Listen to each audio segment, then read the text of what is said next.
ขอความกรุณาธรรมและความผาสุกทางใจจงได้บังเกิดมีกับ ท่านสาธุชนคนดีทุกท่านพร้อมกันนี้เวลานี้ขอยกมือกราบอาราธนาพระคุณพระศรีรัตนตรัยคือคุณของพระพุทธพระธรรมพระสงฆ์คุณของบิดามารดาผู้ให้กำเนิดคุณของครูบาอาจารย์ผู้ประสิทธิ์ประสาทวิชาความรู้สิ่งศักดิ์สิทธิ์ทั้งหลายมีพระบรมธาตุเจ้าโดยสุเทพและครูบาเจ้าศรีวิจัยเป็นต้นขอกราบอาราธนาเจียนจวนมาปกปักรักษาพ่อแม่พี่น้องปู่ย่าตายายปู่อ้อยแม่อ้อยพี่ป้านาอาสัตตาสนิบาลตันเข้าลูกเต้าหลานเหลนป้าหนานป้าน้อยทุกคนทุกท่าน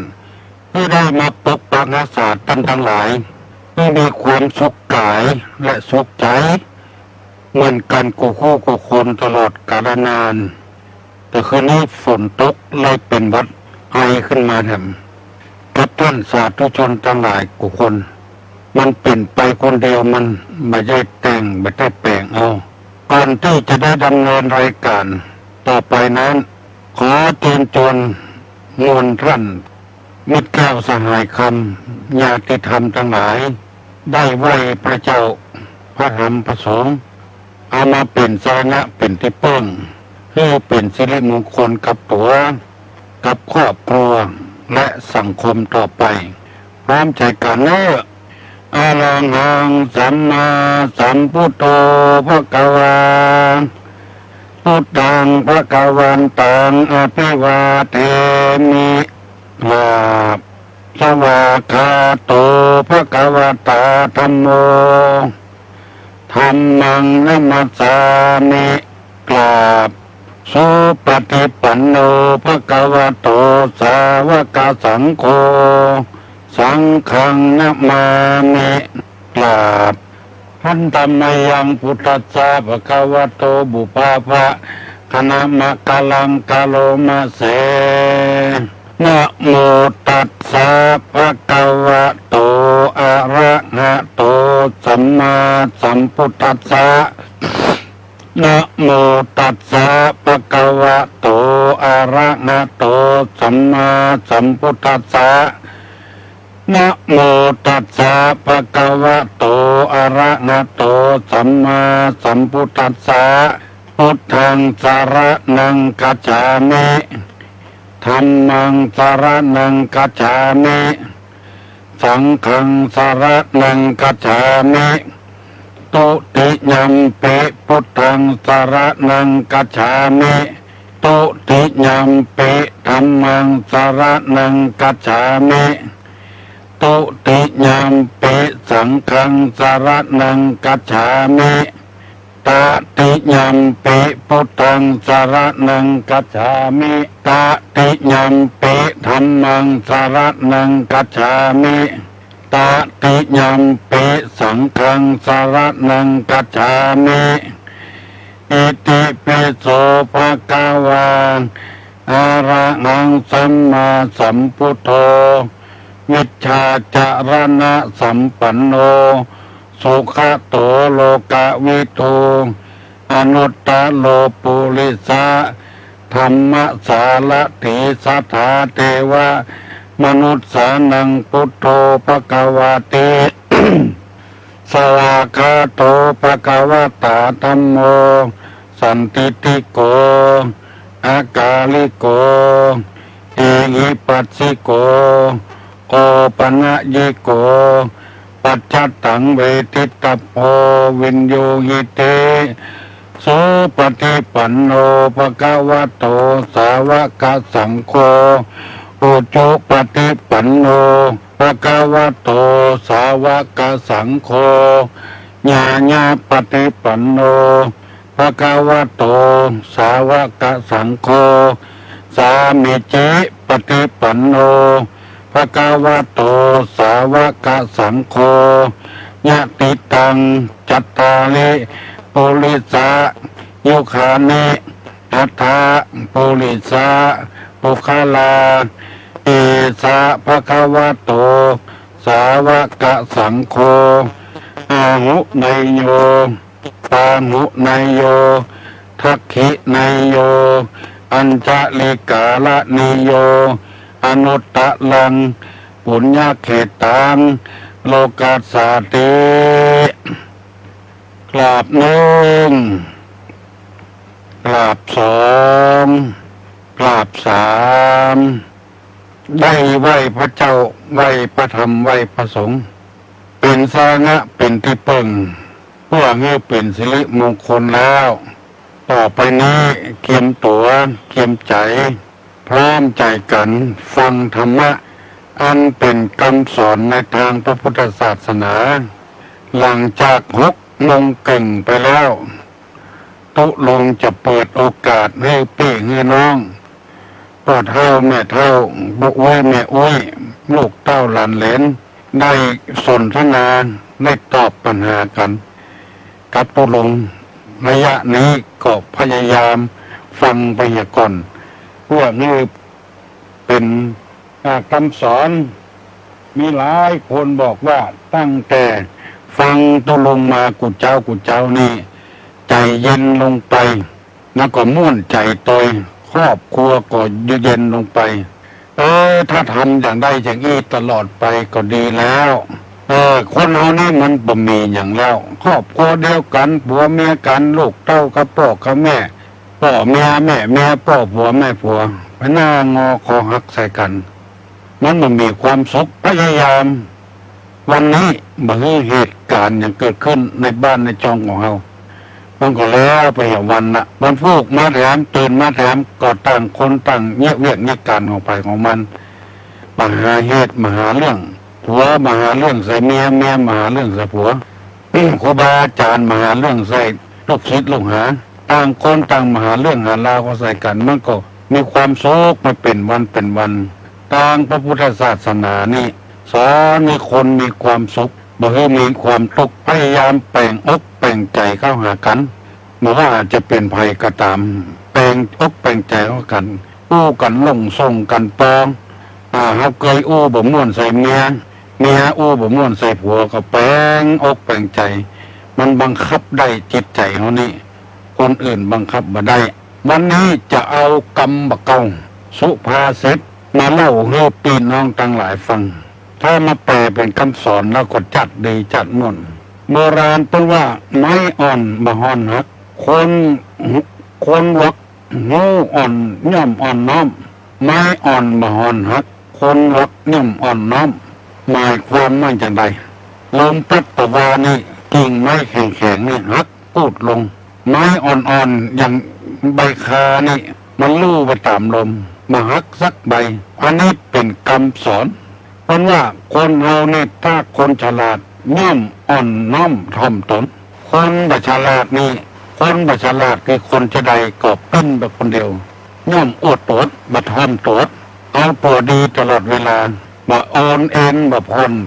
ท่านสาธุชนทั้งหลายเหตุการณ์ตั้งวันนี้เราจะหันเป็นตัวอย่างได้ดีที่สุด เพราะว่าไม้บ่อ่อนวันข้างหน้าจะเป็นจะได้บ่ฮู้ถ้าอ่อนโยนอ่อนปนไปตามนั้นไผว่าก็บ่ฟังมันจะหักจะก้นวันใดวันหนึ่งถ้าอ่อนโยนไปตามกันอย่างป่านนี้ก็ยุติเรื่องราวแล้วเอาคนไปเสียเวลาหิหาก้าขายพ่อค้าแม่ขายก็เดือดร้อนบัดได้ขายข้าวขายของ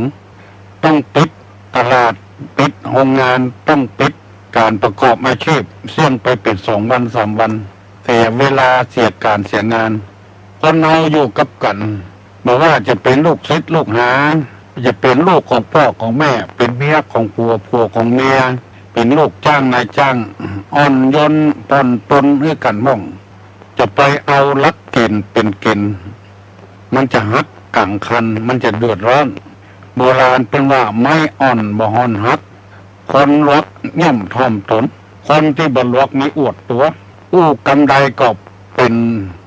กรรมของเปิ้นในประทุประเสียงเปิ้นนี่บ่มีความหมายซักจังตัวเองนี่ดีหมดเด่นหมดผัวกระด้างกระเดืองต่อเมียกระด้างกระเดืองต่อผัว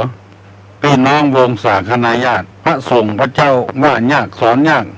ประพฤติผิดศีลผิดธรรมผิดจารีตประเพณีวัฒนธรรมกฎมหาเถรสมาคมชาวบ้านชาวเมืองผิดกฎหมายตั้งวันนี้กฎหมายออกมาเปลี่ยนแปลงตลอดเวลาก็เพราะว่าคนกระด้างกระเดืองทำให้เสียชื่อเสียเสียงเสียสะพะสะปืนบดีบดักกับผ้าเหลืองเข้าใจตัวเองว่าบดีบดักกับกฎหมายบ้านกฎหมายเมืองไม้เป็นต้นอยู่ในแพร่ในป่าพ่อเฮาก็บ่ได้ปลูกแม่เฮาก็บ่ได้ปลูกไว้น้ำก็บ่ได้งดปุ๋ยก็บ่ได้ใส่ให้เพิ่นไปลักตัดของเพิ่นงดไปเป็นลงเพราะว่าไม้แข็งกระด้างกระเดืองต่อกฎหมายบ้านกฎหมายเมืองกรรมนี้ เพิ่นแปลงออกมาเพื่อจะให้คนเฮาได้เป็นคนอ่อนโยนผ่อนปรนกันฟังกรรมกันจะไปแข่งกระด้างกระเดืองตีตุลงนำมาอู้นี้บ่ได้ว่าไผคนใดคนหนึ่งจะไปเข้าใจผิดนำมาเสนอให้ฟังเพื่อชมชนเราจะได้เข้มแข็งขึ้นฟังกรรมกันขึ้น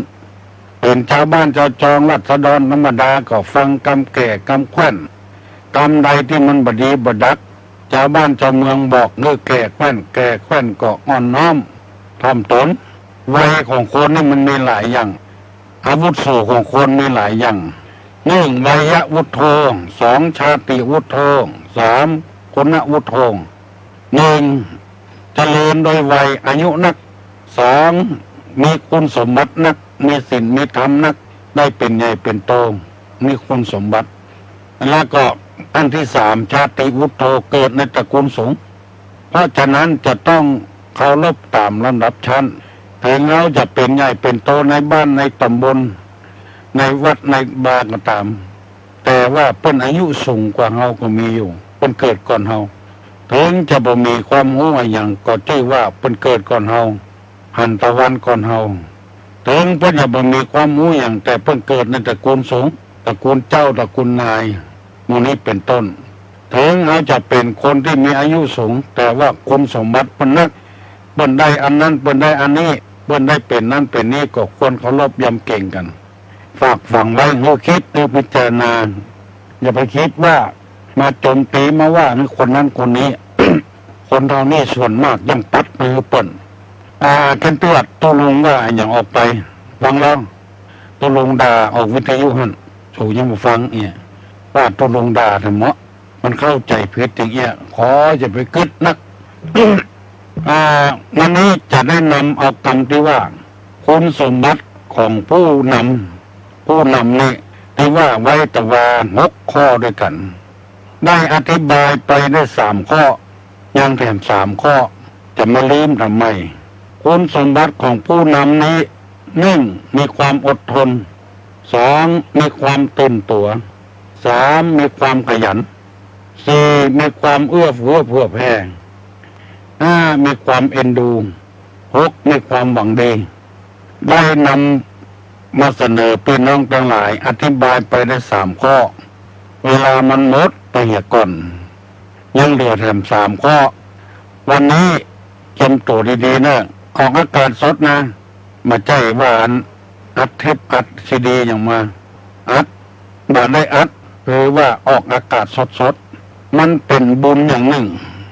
ที่เรียกว่าธรรมทานผู้ทำเป็นตาในเป็นบุญนี่มันบักแข็งแรงก็ได้คนเดียวนี่คนทั้งหมู่นี่บักให้ไม่ไผ่มองหันแต่คนทั้งหมู่นี่ให้คนเดียวนี่อันนี้ส่งแหงเพราะฉะนั้นตุลงบ่ได้หวังอย่างนี้คนได้อวดได้อ้างเพราะทำหน้าที่ของเราถึงว่าอันนี้ส่งมันจะน้อยแต่ว่าเราได้รับผลประโยชน์ก็คือบุญได้ศึกษามาแล้วได้ปฏิบัติมาแล้วได้หูได้หันมาแล้วเอาเผยแพร่ให้แก่คนที่บ่เคยได้หูได้หันบ่เคยได้ยินผลบุญก็จะสนองคนเดียวมันบ่นักก็น้อยเราบ่คิดว่าจะสนองในชาตินี้ชาติใดก็ตามจะให้พ่อแม่พี่น้องทั้งหลายได้ฟังข้อที่3ได้อธิบายไปแล้วข้อที่4มีความเอื้อเฟื้อเผื่อแผ่ผู้นำนี้จะต้องเป็นคนใจกว้างใจบ่แคบจะเป็นไผก็ตามที่เป็นผู้น เป็นแก่บ้านบ่ได้หันแก่ครอบครัวบ่ได้หันแก่พวกพ้องพี่น้องพี่น้องตั้งปัวตั้งเมียกันอย่างกาหมู่นี้เป็นต้นครอบครัวเดียวกันต้องเอื้อเฟื้อเผื่อแผ่ฮักเมื่อเสมอกันฮักครอบครัวต่อใดฮักลูกฮักเมียต่อใดฮักเจ้าบ้านต่ออันเป็นตัวเจ้าก็บ่ใช่ว่าขึ้นเฮือนหลังนั้น2 หลัง 3 หลังต้องเอื้อเฟื้อเผื่อแผ่ทั่วหมดเขตของศรัทธาของวัดไผ่วัดมันอันนี้ที่ว่าผู้นำที่ดีบางตัวนี่ขึ้นเฮือนหมอนั้นไปจะล็อกแล้วคนอื่นก็มองคนนี่มันถึงมองกันลง มองมันใช่มองดีนะมองที่หายนะเพราะฉะนั้นหัวหน้านี่ต้องเป็นคนที่จะเป็นครูบาอาจารย์ก็ตามฮักนักเรียนเต้าเดียวกันเป็นหมอเป็นพยาบาลก็ฮักคนไข้เต้าเดียวกันเป็นตู้หลวงตุ๊กเจ้าอาวาสก็ฮักเจ้าบ้านเต้าเดียวกันเป็นหัวหน้าคนงานฮักลูกน้องเต้าเดียวกันเพื่อเผื่อแผ่ฮื้อก็ฮื้อเหมือนกันหมดถ้าบ่ฮื้อก็บ่ฮื้อสักคนฮื้อหมอหนึ่งยังหมอหนึ่งมันคนน่ะไปแจ้งเหมือนกับอย่างอื่นสิ่งสารสัตว์มันพอแล้วมันเก็บใส่ใจไว้มันแค้นใจมันน้อยใจมันหาโอกาสลองมาไปสังเกตพอคนซื้อครัวนะซื้อเสื้อก็ดีซื้อกางเกงก็ดีซื้อผ้าห่มก็ดีเลือกย้อนเป็นไปเป็นมาเลือกสีเลือกในอย่างงามก็บ่งามเปิงใจก็บ่เปิงใจกันเปิ้นขายบ่เจ้าว่าเก็บและจังเอาใส่ถุงเซี่ยวๆแล้วมาได้ต้องพอให้ก่อนพอเป็นไปเป็นมาให้ก่อนพอที่มันบดีนะที่เป็นหูกาที่มันจำกาเป็นบ่เต้าบ่แต่งอันนี้เดียวกันนะกินส้มเปิ้นห่อไว้ก็ยังกำมาแยงอยู่ยังเตของเปิ้นนำอยู่บ่ทนเน่าเอิบเนี่ยบ่ทนเน่าเอิบที่เป็นห่อเป็นมันจะตายยังเตของเปิ้นอยู่หันว่ามันนักมันน้อยกันเพราะฉะนั้นการทำมือคนเนี่ยมือได้เสมอกันในฐานะที่เขาเป็นหัวหน้าคนเป็นพ่อของคนเป็นแม่ของคนฮักโลกก็ฮักเต้าเดียวกันถ้าฮักบัดเต้าเดียวกันก็เดือดร้อนดังที่ตุลงกวยอุ้งหูฟังมีครอบครัวหนึ่งมีลูก2 คนกระจายทั้ง2พ่อกับแม่นี่บ่เอื้อเฟื้อเผื่อแผ่บ่เต้ากันฮักน้องหรืออ้ายละอ่อนอายุ3 ขวบ 4 ขวบถ้าน้องให้พ่อกับแม่ไผ่กันก่อนก็เอาอ้ายบุญก่อนเตื้อก็เป็นความผิดอยู่ที่น้องแต่เขียนอ้ายอาหารการกินเหมือนกันแบ่งบ่เต้าเดียวกันเอา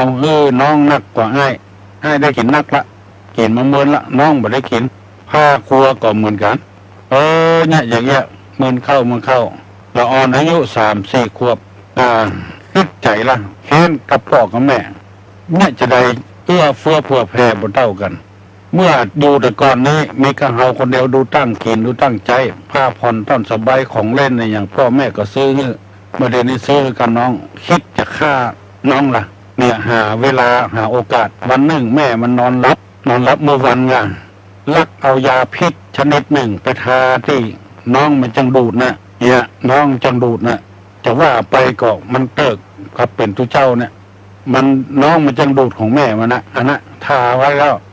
แม่มันก็มาอาบน้ำสักคำว่าเข้าไปนอนเมื่อคืนน่ะจะให้น้องมันดูดยาพิษตื่นขึ้นมาเมื่อเจ้าปรากฏว่าพ่อมันตายไม่เห็นก่อน น้องมาตายสักคำอันเนี้ยบ่เอื้อเฟื้อเผื่อแผ่คือมันเต้าเดียวกันเป็นหัวหน้าคนต้องเอื้อเฟื้อเผื่อแผ่แบ่งสตางค์กับแบ่งเต้ากันหมอนี่ทำงานนักหมอนี่ทำงานน้อยบ่ได้ใจคนนี่มันเหมือนกันหมดนักก็เฮือน้อยก็เฮือเต้าเดียวกันเฉลี่ยเต้าเดียวกันอันนี้ถูกต้อง นี่ในฐานะที่เป็นผู้นำนี่มันจะได้เงินได้ทองอย่างนะเป็นผู้นำคนอันนี้เรียกว่าเอื้อเฟื้อเผื่อแผ่2มีความเอ็นดู เข้าใจเขาก็สงสารเขาเอ็นดูเขาฮักเขาคิดจะให้พ้นทุกข์ปรารถนาจะให้มีความสุขคิดจะให้พ้นความทุกข์มีพระผลเดียวสิ้นผลเดียวเตียวผลเดียวเสื้อผลเดียวมีความเอ็นดูไปเสาะหามาให้อันนี้ผู้นำจะต้องเป็นคนนี้อดข้าวอาปาอาหารอดมื้อกินมื้อ เป็นแต่บ้านเป็นแขวนจะต้องพอลูกน้องไม่ใช่ปล่อยให้อดหรืออยากเสาะไปขอผ้าตัวผ้าห่มเสื้อกาผ้าครัวกามือลูกน้องที่ไหนเพิ่นมีโครงการ แจกจ่ายไปขอข้าวขอปลาอาหารเอามาให้ลูกน้องชาวบ้านตัวจองอย่างเงี้ยผู้นำจะต้องเป็นอย่างเงี้ยไม่ใช่ตัวใครตัวมันต้องมีความเอ็นดูมีความสงสารคิดจะให้พ้นทุกข์พ้นยากไปเป็นวันมาเป็นวัน อันนี้นำมาเสนอพี่น้องทั้งหลายผู้ที่เป็นหัวหน้าคนจะเป็นอะไรอย่างก็ตามเถอะ เป็นหัวหน้าคนแล้วจะต้องเป็นคนที่พอเถอะบุคคลผู้ที่เป็นหัวหน้าดีๆจะต้องเป็นคนที่ฮักเสมอกันมีความเอ็นดูมีความสงสาร หวังดีกับกันบ่หวังให้บ่หวังปล่อยปละละเลยไปเลยตุลงนี่มีความเอ็นดูสงสารประเดี๋ยวนี้ประชุมคณะสงฆ์ในวัดแต่งโครงการขึ้นมาทำโครงการหนึ่งในวัดนะวัดโสพนารามเนี่ยอยากจะให้ตัวเจ้าพระนายวัดต่างๆได้เรียนแบบเพราะว่าเป็นผู้นำอยู่แล้วโครงการใหม่ของตัวลุงนี่โครงการนำคนดีเข้าสู่สังคมเป็นโครงการใหม่ๆที่วัดไหนแบบเนี้ยแต่ตัวลุงเนี่ยโครงการนำคนดีเข้าสู่สังคมนั่นก็คือลูกไผ่ก็จ้างหลานไผ่ก็จ้างที่เผลอเลอไปปฏิดคอกติดขังไปจำจองกายาบ้าพ่องหายพ่องแล้วเขาได้ออกมาวันใดไปถามพ่อถามแม่เขาจะบอกวันนั้นเวลานั้นจะปลาพระสงฆ์ในวัดนี่นะแต่งเครื่องสืบชะตาเขาออกมาพดน้ำสะเดาะข้อเขาแล้วเอามาสืบชะตาให้เขาออกตอนบ่ายก็สืบชะตาตอนบ่ายออกตอนเช้าก็สืบชะตาตอนเช้าพดน้ำพดเคาะปลดภัยให้ก่อนมาเดี๋ยวนี้ได้หลายคนนะต่างวัดในธรรมเนี่ยผู้นำจะว่าเป็นคนดีก็ไม่ใช่จะว่าอวดตัวธรรมะจะต้องมีความเอ็นดูสงสารเอื้อเฟื้อเผื่อแผ่ไม่ใช่ว่าลูกภัยกระจ้างลานภัยกระจ้างแต่เอาไม่ใช่จำเขาไปถูกคอกถูกขังไม่ใช่ถ้าเอาจ้อยกันเนี้ยอย่างเงี้ยคนดีจะเข้าสู่สังคมนักป้องบัตราบาปของเขายังคบหาสมาคมกับกันอยู่เอื้อเฟื้อเผื่อแผ่กับกันอยู่และมีความเอ็นดูสงสารกันอยู่ที่ตุลงว่ามันนี้บ่ได้มีเจตนาที่จะอวดตัวนะ ขอเอาสิ่งศักดิ์สิทธิ์เป็นพยานคือนำมาเสนอคือหมู่บ้านที่เป็นกำนันผู้ใหญ่บ้านคือเจ้าอาวาสที่เป็นตู้หลวงก็ดีเจ้าสำนักก็ดีสาระเวลาสาระเงินทองอย่างน้อยช่วยนำคนดีเข้าสู่สังคมได้แต่คนหมู่นี้เป็นต้นฝากฝังไว้เนอะอันนี้คืออันนั้นคือสมบัติของผู้นำข้อสุดท้ายมีความหวังดีจะไปหวังให้กับเขาไอ้ยังก็จ้างเด้อจังที่นำมาเสนอต่อว่าลูกคนจนก็ยังมีโอกาสเป็นเศรษฐีได้ลูกคนชั่วยังมีโอกาสได้เป็นขุนนางอยู่กับพระเจ้าแผ่นดินได้ลูกคนเป็นโรคภัยไข้เจ็บนักก็ยังแข็งแรงกลับมาเป็นแชมป์โลกได้หมู่นี้เป็นต้นมันเอาอย่างแน่อย่างนอนมาได้กับธรรมชาติปัจจัยย้ำก็ฝนตกถึงเวลาฝนบ่ตกก็มีธรรมชาติมันเป็นไปอย่างนั้นของงูพี่น้องทั้งหลายโอนอ่อนไปตามธรรมชาติคือหวังดีฝนตกลงมาน้ำท่วมก็ไปเนี่ยจะไรไม่ใช่ท่วมกับบ้านเฮาบ้านเดียว แถบที่บ้านเฮาหมดถึงท่วมหมดลมมาปัดกิ่งไม้ตกใส่หลังคาบ้านเฮาก็หวังดีอะเนาะบัดใจว่าจะตกกับบ้านเฮาบ้านเดียวบางบ้านในหลังคาปึประตกประเสียงคือมีความหวังดีอยู่ตลอดเวลาถ้าเฮาหวังดีต่อเปิ้นก็หวังดีต่อเฮาถ้าเฮาหวังให้ต่อเปิ้นก็หวังให้ต่อเฮาที่เขาว่าอย่าไปมองคนในแง่ร้ายส่วนดีของเขาก็ยังมีอยู่พ้องหลวงพ่อพุทธทาสเปิ้นถึงว่าลงคือพอความดีของเขาพ้องถ้าไปพอกับความบดีอย่างเดียวเนี่ยมันจะฮึดฮัดขึ้นมาอย่างบ้านเมืองบ่สงบเวลาเนี้ยก็เพราะว่าบ่มองความดีเปิ้นสักอย่างสะปะสะเปิ้นเปิ้นทำไปปิ้นพออันที่บดีอย่างเดียวมันก็เลยเหี่ยวต้องฮอดบ่เดียวอันนี้เป็นต้นคนเอาพอกันนี่คือพอความดีพ่อผัวก็คือพอความดีมันพ้องอยู่ด้วยกันได้พ่อเมียก็คือพ่อความดีของเมียพ้องมีหลายอย่างดูพ่อลูกก็พ่อความดีของเปิ้นพ้องพ่อแม่ก็พ่อความดีของเปิ้นพ้องพ่อไปเถอะถ้าเราไปมองกั้งแง่ร้ายอย่างเดียวบ่หวังดีกับใครสักคน เปิ้นก็อย่ามองเอาในแง่บดีบดักให้มีความหวังดีว่าตัวเจ้าอยู่วัดเป็นฉะนั้นความดีมันจะมีอยู่มันเฝ้าวัดนึงเฮาเพ่ววัดนึงเฮากวาดวัดนึงเฮาเนี่ยไปพอก็ความบดีอย่างเดียวหัวหน้าคนก็ต้องเป็นมีความหวังดีต่อลูกน้องต่อเพื่อนต่อฝูงเพื่อนเม็ดแก้วสหายคำก็พอเหตุก่อนความดีมันยังมีอยู่หมู่นี้เป็นต้นนำมาเสนอพี่น้องลูกเต้าหลานเลนวงศาคณาญาติกุคนของพี่น้องทั้งหลายได้พยายามจดจำไว้เป็นสื่อกลางในธรรมะในทางพระพุทธศาสนาบอกว่าชาติใดบอกว่าภาษาใดบอกว่าลัทธิใดนิกายใดในพุทธศาสนามีเจตนาหมดเจตนาดีหมดเข้าที่ไหนก็เข้าได้ที่นั่น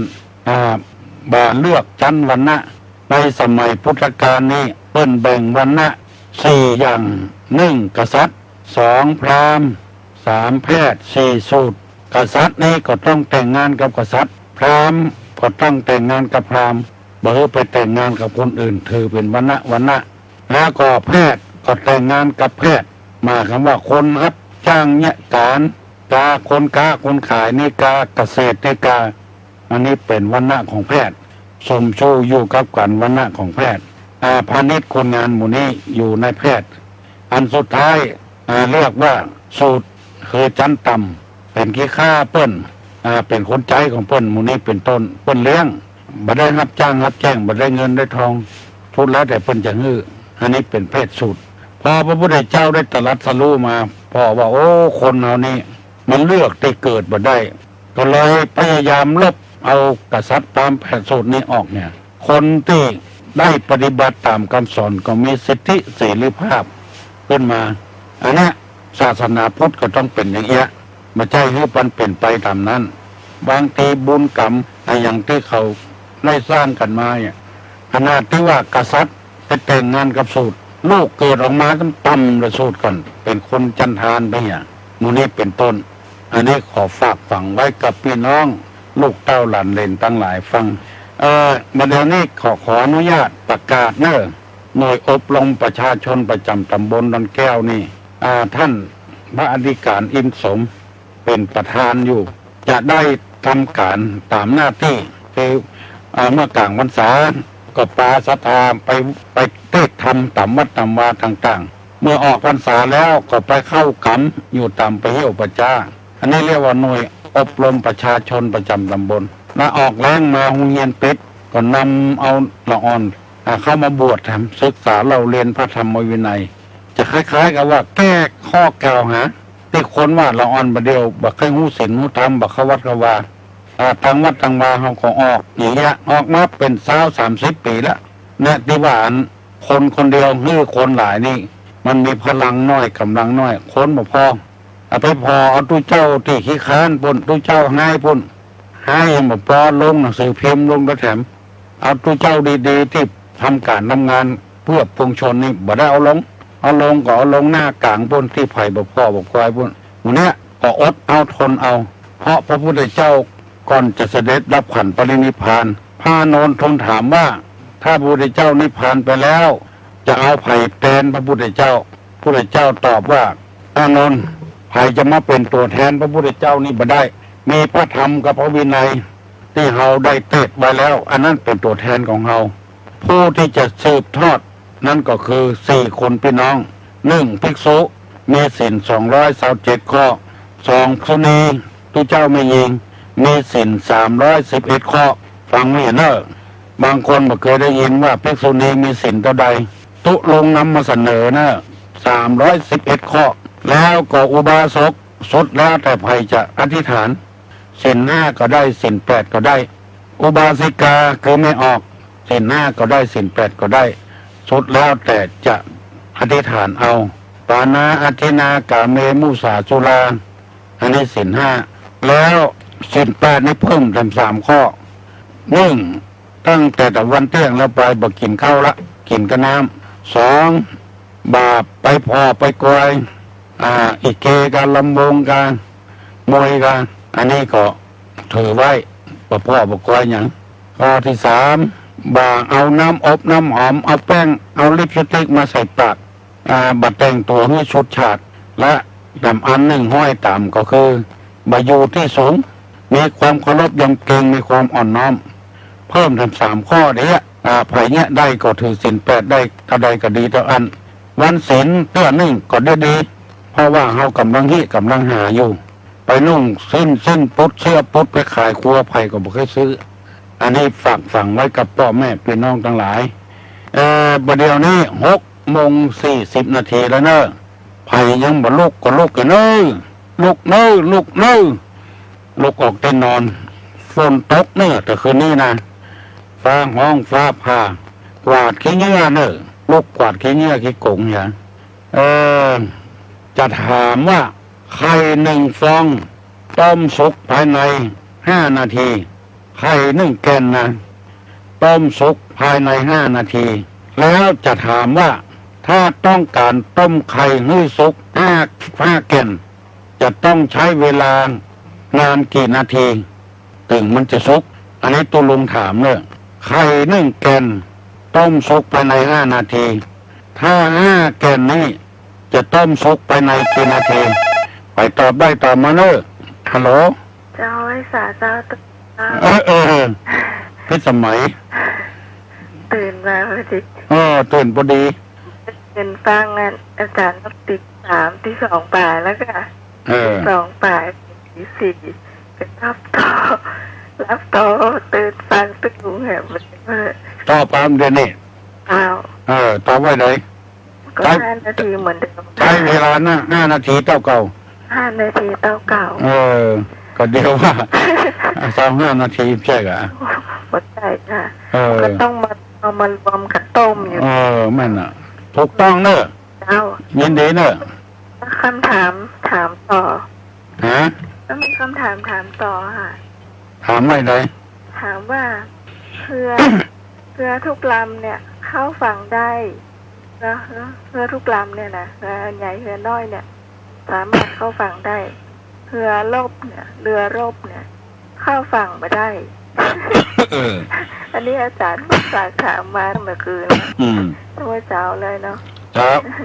คนนี้ไผ่ตอบก็ได้ถามคนอื่นเนาะเจ้าไปได้ตอบมาเนี่ยเรือทุกลำสามารถเข้าฝั่งได้แต่เรือรบบักเข้าฝั่งมาได้ไปตอบได้ตอบมาเนอะ1 2 3 4 5 6 7 8 9 10ฮัลโหลครับไว้สาครับนี่เสียงมันไม่ค่อยชัดนะครับลูกหลวงอู้นี่ไม่ชัดกันครับมันสมาร์ทมันเหมือนกับเป็นวัดนะครับหมูเนอร์เฮาถ้าจะเป็นตั้งเครื่องอะครับวิทยุบุญค่าเอาตัดกันใช่ผมก็ได้แล้วนะครับเสียงตั้งแต่หมกไอ้พระมาแล้วนะครับอย่างนั้นนะครับเสียงมันถ้าดังดีชัดกันอย่างไรเหมือนกับที่ผมว่านี่ก็ลองกันนอกถามบ้านนอกครับถามมันเสียงกัดแต่ครับอันกันครับอันนี้วิทยุวัดในจะเดียดลงแต่ว่าจะยินเสียงแจ๋วมากครับวันนี้ยังเสียงใส่กัดมันอย่างไรผมครับปักไว้หรอฟังไก่ก่อนที่ไหนอันนี้หางดงครับหางดงนี่มันแรงเก่าครับน่ายินดีนะครับครับบุญรักษาอยู่ดีมีสุขเอายกมั่นขวัญยืนหิมาก้าขึ้นมีโชคมีลาภฮัลโหลเจ้าเจ้าดุยตอบปัญหาที่สมัยแล้วเจ้าอันที่เรือรบเข้าฝั่งไปได้ก็คือว่าสัตว์กระเบือมันยันเรือรบเจ้าสัตว์กระเบือมันยันเรือรบสัตว์กระเบือยันเรือรบเลยมาเข้าฝั่งมาแถมกำมาอย่างก็เจ้าแถมกำมาได้กำเดียวเนี่ยเจ้ายินดีเนาะเจ้าไว้กำเดียวจะให้พี่พิสมัยตอบมาจะถูกก็บ่ถูกมันเนอะผลพิสมัยว่าจะได้ถูกก็บ่ถูกเพราะสัตว์กับเบือมันยันไว้เพิ่นว่าอย่างก็ไม่จิ้มฟันยันเรือรบผลพิสมัยว่าจะได้คนอื่นว่าก็ได้คนอื่นว่าก็ได้เพราะอย่างเรือรบไม่เข้าฝั่งเรือรบรบไม่เข้าฝั่งเพราะอะไรหลักปิงเป็นยังตอบได้ก็ตอบไปตอบบ่ได้ก็ตัวลุงจะถามต่อเนอะม้าอะไรเกิดมาไม่กล้าวิ่งงานจริงเมื่อคนนั่ง ม้าอะไรเกิดมาไม่กล้าวิ่ง งานจริงเมื่อคนนั่ง ไปตอบได้ตอบมาเหรอวันนี้ที่ลูกขวายก็ฝนตกเมื่อคืนน่ะดักปิ้งยินไวอ้าวไผ่ตอบตอบได้แล้วบอฮัลโหลกว่ามันจะติดอาจารย์เป็นอย่างยังกว่ามันจะติดได้นะอาจารย์เนี่ยลืมว่าลุงถูกว่าถูกว่าเรือก็ไม่สิ้นฟันมันยันไว้อันมีน้องไปตอบว่าสักกระเบือยันไว้ไม่จิ้มฟันกับยันยันเรือรบไว้มันเข้าฝั่งมาได้เข้าฝั่งมาได้ตะกี้ตุ้ลุงถามว่าอย่างก็ถามว่าอย่างก็ม้าอย่างเกิดมาบักกล้าวิ่งถ้ามีงานจริงๆทำงานมาคนนั่งก็มานั่งมานั่งก็ถูกต้องละยินดีนะบุญรักษากู้กับตุลงมาเตอะยังเวลาทำ10 กว่านาทีอยู่จะได้ม่วนอกม่วนใจที่ไกลลองขอโทรมากันมั้งลังเม็ดแจมปูนกาสารปีกาหางดงกาว่า ที่ไหนก็ได้สั่งกำแพงก็ได้ใครรู้ว่ามันจะชัดกับไม่ชัดฮัลโหลมันไม่แข็งครับผมที่ไหนอยากมาไม่แจมครับไม่แจมเหรอครับไม่ยินชัดก่อนมันไม่ยินออกเสียงมันค่อยออกจะได้บูอ่ะครับนั่นเป็นบางกรรมนั่นมันฟังบางครั้งที่หูเรื่องบางครั้งที่ซับจะได้บูกันเนี่ยอันกันครับทั้งยินไปกรรมนี่เป็นกรรมครับมันเสียงมันออกจะได้มันออกผ้าครับทุลุงมันประเด็นนี้ผมได้ฟังทุลุงตามโทรศัพท์นะผมไม่ได้เปิดวิทยุนั่นเลยนะทั้งโทรศัพท์กันครับวิทยุไม่ได้ยินนี่ครับผมเสียงทุลุงกับก้อยไงถ้าจะที่ป้นถ่ายทอดมันเนาะป้นถ่ายทอดมันบัดตัดกับบัดชัดดูที่ใกล้ๆก็ชัดได้ยินกูคนที่ฮับสถานีได้ไงครับผมที่ป้นถ่ายทอดปุ่นถ้าจะเป็นอย่างใดอย่างหนึ่งก็เนาะครับสงสัยให้เป็นที่เครือข่ายตัวนะยินดีเนอะครับบุญรักษาอยู่ดีมีสุขอายุมั่นขวัญยืนเนอะมีหนวดลุ่มล่ามน้ำดำอยู่ในทะเลอะไรมีหนวดลุ่มล่ามพ่นน้ำอยู่ในทะเลฮัลโหลเจ้ากรรมนมัสการเจ้าตุลุงมันเสียงมันบอกให้ชัดเจ้าอันกะเสาหินน้องหอยเสาหินน้องหอยรับของวัดฝ่ายหินเจ้ามันบอกชัดวันนี้บอกชัดวาวฟังเรื่องเจ้าแต่เป็นที่ปุ้นไม่ใช่เป็นที่ตุลุงหมู่ใกล้ๆนี่ชัดหมดตรงนี้บอกชัดเจ้าวันนี้96ไม่งอเจ้าเจ้าสงสัยเป็นเพราะว่าฝนตกกันเนาะอากาศเนาะเจ้าหยาบไม่ให้วันเนาะเจ้ากับนมัสการบุญรักษาเนอพี่เนอเจ้าบุญรักษาอยู่ดีมีสุขอายุมั่นขวัญยืน มีหนวดลุ่มล่ามพ่นน้ำดำอยู่ในทะเลอย่างมีหนวดลุ่มล่ามพ่นน้ำอยู่ในทะเลฮัลโหลนมัสการเจ้าสุภาเจ้าแต่ว่าแต่มือเตะเจ้าถูกต้องแล้วครับข้าตัวเมื่อวานวิทยุกระจายสายฐานเสียงมันว่าข้าชัดไก่ก็มาข้าสายก็ได้จ้ะที่ไหนตำวัดนี่นะตำหิมวัดไก่ก็ตั้งสนามบินจ้ะปุ้นบนฮับปุ้นดื่มได้ละเพราะว่าแต่เมื่อวาน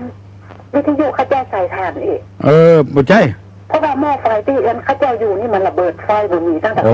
อังกาเจ้าก็เลยซื้อแทนมาจ่ายฟังบ่ใช่ปุ้นไม่แจมเมื่อก่อนฟังอย่างหางโดมเมื่อฟังอย่างนั้นแต่กระเทียมตุ๊กแตเงินสมัยนุ่มๆนะจ๊ะมาเดี๋ยวนี้จ๊ะแต่บางคำมันกับใครได้ยินอ้อแอเหมือนกันเนาะวิทยุกับโทรศัพท์วิทยุจ๊ะวิทยุน้อยแต่มันกระเสียงมันก็ดีจังวันมันดีนะจ๊ะก่อนแน่ทุกป่อจะออกในเสียงมันก็ดีมาเดี๋ยวนี้ฮับ96อย่างเจ้า96ถ้า96กูลายลายเนาะถ้า90ข้าเจ้าจะรบกวนเจ้านมัสการบุญรักษาเนอเจ้าให้ร่ำให้รวยถูกหวยมึงได้เงินปอนโน่พายาอู้ก็อู้มาเนอหมู่ใกล้ๆนี่หมู่ไกลๆบ่เป็นท่าเฮ้ยถ้าไผ่บ่อู้ตุลุงจะถามไม่ใช่ของดีแต่มีขาย ตัวมันหัวแดงก้นเปียก ใครตาเหลือกไปเลือกเป็นผีเร็วบัดใจ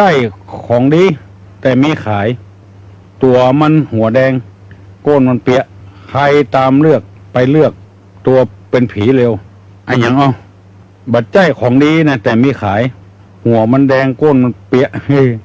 ถ้าใจเหมือนเข้าระวังไอ้หยังอ้อวันนี้เปิ้นห้ามขายที่สาธารณะละต้องรักขายไปตอบได้ตอบมาตัวลุงจะหยุดนั่งอู้แถม5 นาทีละมันจะ7 โมงละไม่ใช่ของดีแต่มีขายฮัลโหล เจ้านมัสการเจ้าทุกมุลีก็เจ้าบุรีเนาะเวลาเขาสูแล้วมันแดงมันแดงเนาะเจ้าหัวมันแดงก้นมันเปียกเจ้าถ้าเอานักเข้าก็เป็นโรคถูกถงลุ่มปองเนาะเจ้าอันเสียงตำบ้านเฮานี่มันจะเบาลงอ่ะเจ้าอันกะเจ้ามันเบาลงต้องเล่งเสียงแหมหน่อยบ้านเฮานะแต่ถ้าเจ้าถ้าอย่าเกี่ยวกับดินฟ้าอากาศแต่เจ้าว่าลมเนาะเป็นลมเป็นฝนเปิ้นเดือดร้อนก่อนเนาะอินดูเปิ้นเจ้านั่นก็ฟังอยู่ว่ากันมันบอกแต่เบาลงแท้เจ้าวันนี้ต้องเล่งอ่ะเจ้าก็เป็นเลข3ไหมเจ้าต้องเล่งด้วยอันไม่ได้มันอาศัยเปิ้นเนาะอาศัยดินฟ้าอากาศเจ้ายินดีเนาะน้องเนาะเจ้านมัสการเจ้าสวัสดีบุญรักษาดีแล้วที่ตอบคุณลุงมาต้นไม้ที่ออกช่อสูงที่สุดชื่อว่าช่ออะไรต้นไม้ที่ออกจ่อสูงที่สุดชื่อว่าจ่ออะไรอย่างไผ่ตอบได้ตอบมาต้นไม้ที่มีจ่อสูงที่สุดต้นอะไรอย่างจ่ออะไรอย่างฮัลโหลไม่สาเจ้าจะจ่อฟ้ากับเจ้าเก่งด้วยใช่กับเจ้าแม่นละเสียงชัดก่อนกระติกว่าคือตุ๊กบอกได้ชื่ออะไรเจ้าบัดชัดตัวใดน้องเจ้าฟ้าถูกต้องละเจ้าไม่สาเจ้าก็เดี๋ยวถามนำกรรมว่าจะชัดกันไม่ชัดเลยยินดีบุญรักษาเจ้าหวัดดียังทำมากี่นาทีแล้วยังมากี่นาทีแล้วไผ่อู้กับตุลุงอู้มาแล้ว1211058นกอะไรสร้างรังไม่โลภมากนกในอย่างแปลงหางมานักไอ้ตะบ่โลภมากนกในอย่างแปลงหางมาใหญ่นกอะไรต้องตอบมาฮัลโหลจะนมัสการเจ้าพี่แดงเจ้าจำเสียงได้เลยจำใดขอบคุณเจ้าอันเดาตอบนะเจ้าวันนี้ใครอู่เนาะนกกระจอกเจ้าน้ำใจก็เจ้าน้ำใจเต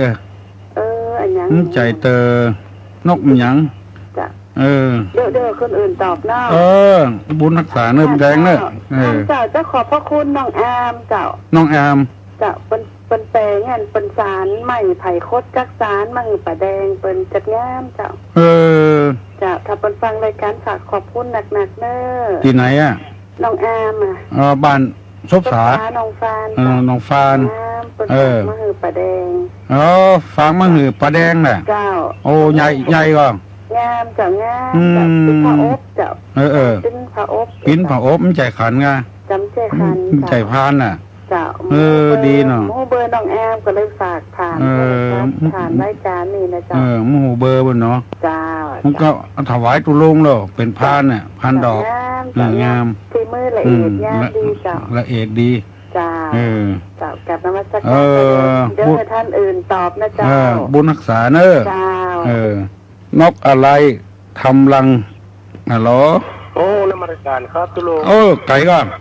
แม่ลิ้มครับชัดก่อนชัดดีครับนั่นตุลุงถามว่าเนี่ยวันชมรมผู้สูงอายุเป็นเลื่อนแล้วกันครับเป็นเลื่อนไปวันที่8นั่นเลยครับผมวันที่8ปุ่นวันที่1ที่2นี่มันวันที่1นี่มันใกล้นำไปว่ะแล้วก็เพิ่นจะมีกีฬาด้วยครับเขาบอกคือสมาชิกตัวครับผมเพิ่นเลื่อนถึงวันที่8ปุ่นสจเพิ่นจะเอากีฬามาแข่งกีฬาคนเฒ่านะครับคนเฒ่าวิ่งกระสอบเขาไถ่ม่วนในวันนั้นมามาขายครัวครับขายของป้าอยู่ด้วยห้องเลยครับขายครัวด้วยห้องเนาะครับผม ไปหาประโยชน์ส่วนตัวแล้วนี่ ครับ ยินดีเนอะ ครับ บุญรักษาสวัสดี นกอะไรฮัลโหล เจ้าไหว้สาเจ้าดุยทราบปัญหาที่ถามตะกี้นะ นกอย่างเนาะ นกน้อยทำรังแต่พอ โอ้ถูกต้องแล้วเนอะเก่งมากนกกระจอกหัวใจนกกระจอกหัวใจนกร้อย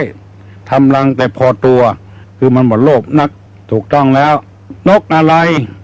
มีแต่คนดูถูกนกอะไรอย่างมีก็คนดูถูกป้นดูแควนหัวนกอย่างอ้อฮัลโหล เจ้าไหว้สาเจ้าตุลุง บ้านน้ำละเท่าบาทแล้วเนอะวันนี้เนี่ยฮะ คะ เท่าบาทแล้วเนอะ บาทนะ อืม พอดีตะกี้โทรไปที่วัดฝ่ายหิน อืม ท่านอาจารย์วิศวัตเป็นบอกว่าที่มาชาตินี่เพราะว่าเสาอากาศมันเคลื่อนไป น่า ตอน ว่า นี้ชัดแล้วค่ะ ตอนนี้ต้องมาฟังที่96นี่ชัดเจนมาก ดีละ คนอื่นนี่คงฟังเหมือน เอ กัน อ นะ เออ แต่ที่น้องเดือนไปฟังที่ของ94ผู้เสียง อ๋อ วัดโสพนาราม เออ เดี๋ยวนี้ปิ๊กมาฟังที่96ละชั เอ ดเจ อน นะคะ ชัดดีละ ชัดดีละ บอก ว่า ให้ เสาอากาศ พี่น้องทั้งหลายอยู่ไกลๆกับฟังเนอะมันเดี๋ยวนี้ชัดละ เพื่อน ตอบปัญหาตุลุงเนาะ นกอย่างอ้อน กกระจอกแหละ พี่เปิ้นดูแควนเลยเนาะตะกี้พี่แดงผิดไป พีดไปเนาะ แปดไปเนาะ เป็นหยัง นกน้อยทำรังแต่พอตัวเปิ้นประจอบนกกระจอกมันเดี๋ยวนี้ถูกละนกอย่างที่ไปดูแควนเนาะกระจอกเกี่ยยินดีนะ เจ้าไอ้สาเจ้า บุญรักษา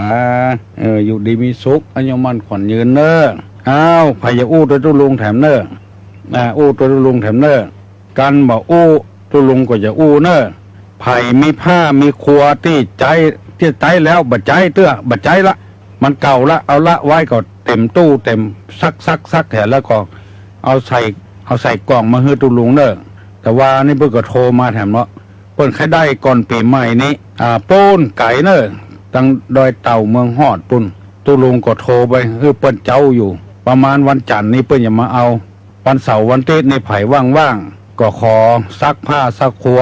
ที่มันถ้าปีใหม่นั้นก็ต้องเปลี่ยนละมันหนักลำไปเป็นหนังสือหนังหาก็เอาเครื่องอย่างก็ชุดของนักเรียนก็เอาชุดของข่อยก็เอาดังนั้นนะเอามาเถอะวันเสาร์วันอาทิตย์หน้านี้วันที่ 1 ที่ 2เนี่ยมาให้ตุลุงจะได้มอบเพื่อเปิ้นจะมาเอาคำวัดเพเอาจะเอาไปส่งมันไกลบ่มีเงินมีทองเท่าใดฮัลโหลเอามาละป้นนาน อันตวาเนี่ยก็วันการเอินเพิ่นไปแล้วเพิ่นว่าเอาไปที่ไหนก็บอกเพิ่นเอาวัดตุลุงบนน่ะผ้านะเจ้าเพิ่นน่ะมีกับปนานเนี่ยหรออันก็ขอเนาะคือมันสะอาดแค่น้อยนึงแม่นเนาะเอาไปซักภาษีเนาะซักภาษีมันพูดพ้องกันไปยังพูดพ้องกันไปเตอะเนาะหากมันพูดตำเก้าแห่เก้าเฮ่อตำมันคอยตำอย่างมันเป็นธรรมดาธรรมดาเนาะถ้าหากว่าอันมีเวลาว่างก่อนสอยให้คนเห็นน้อยนึงก็บอกคนไปละว่าโอ้ดีละจะเอาไปที่วัดโสพนารามเนาะคนก็คงจะเอาไปเนาะครับเพิ่นจะต้องการเอาก่อนปีใหม่ล่ะแม่นเนาะค่าใส่ปีใหม่ก็อย่าไปแจกให้เจ้าบ้านตัวจองดีละมีสาขาเดี๋ยวผมมันจะไปที่สถานีบ่าย 3เนี่ยเดี๋ยวจะขอเป็นทำกรรมหนึ่งวันพัดเนาะเจ้าบ่าย 2 บ่าย 3 โมงบ่าย 3 โมง 4 โมงเนาะเจ้า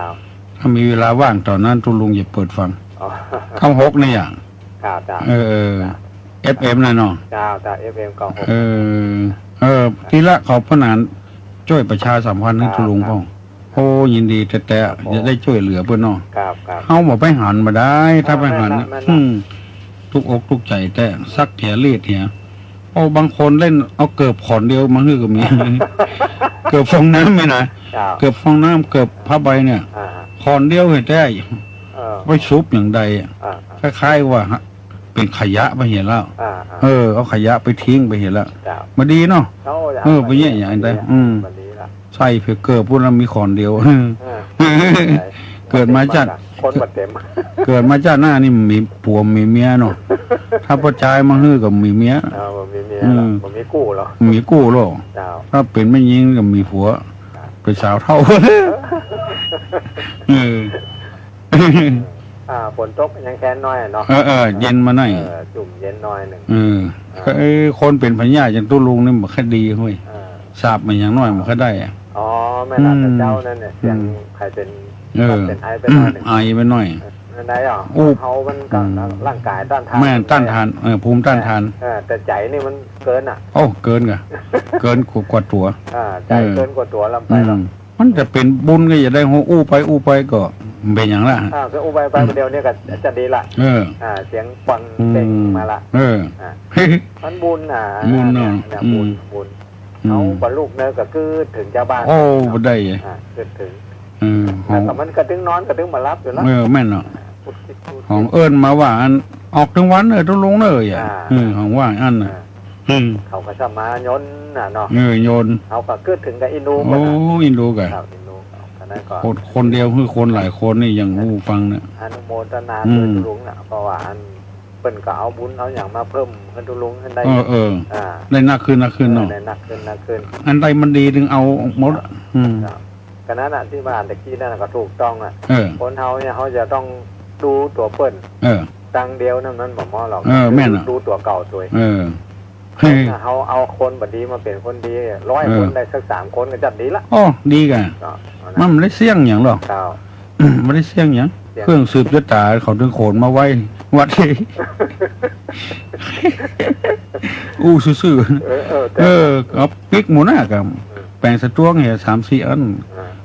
สบายแล้วไม่มีอย่างทำแปลงมูลีเมี่ยงใส่เขาใส่ทำไมไม่สืบชะตาก็เอาเก่าแล้วแหละไม่ได้เสาะอย่างทุกเจ้าก็5 ตนบอกให้เขาอย่าว่า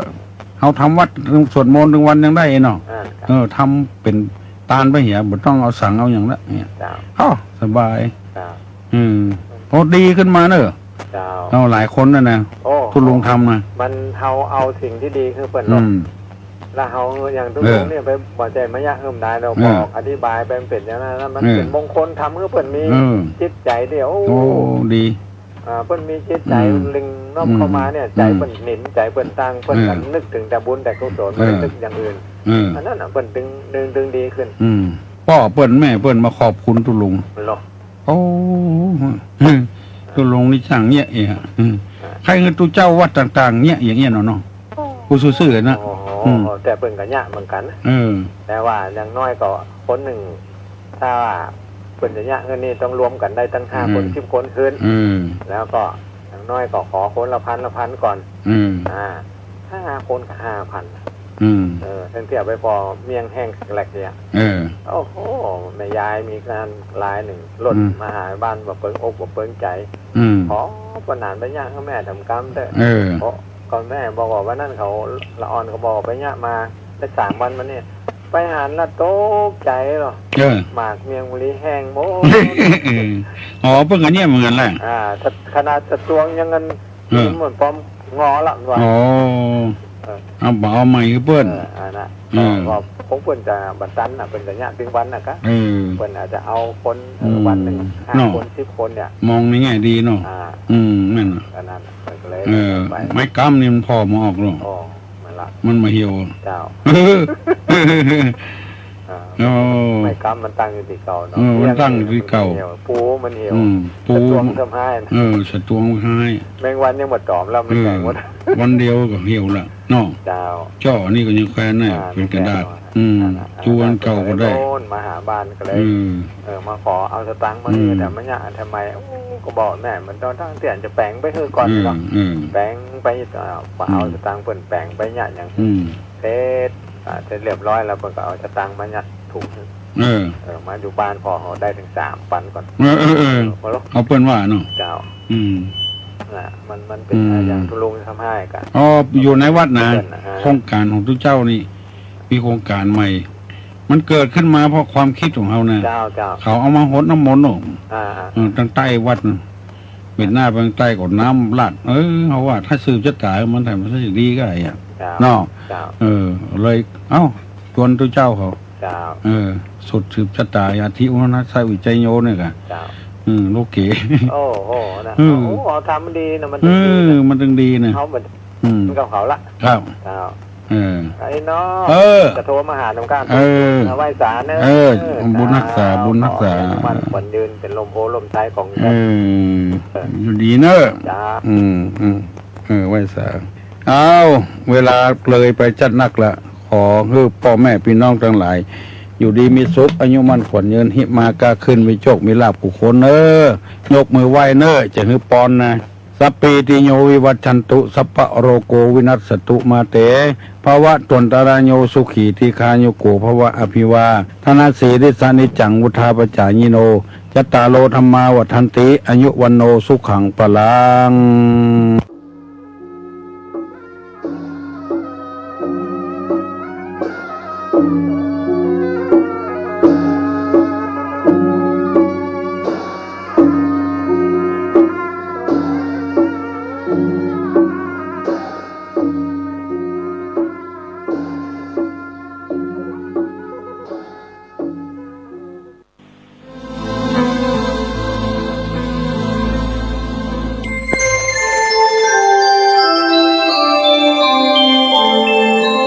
ขณะนี้ท่านกำลังฟัง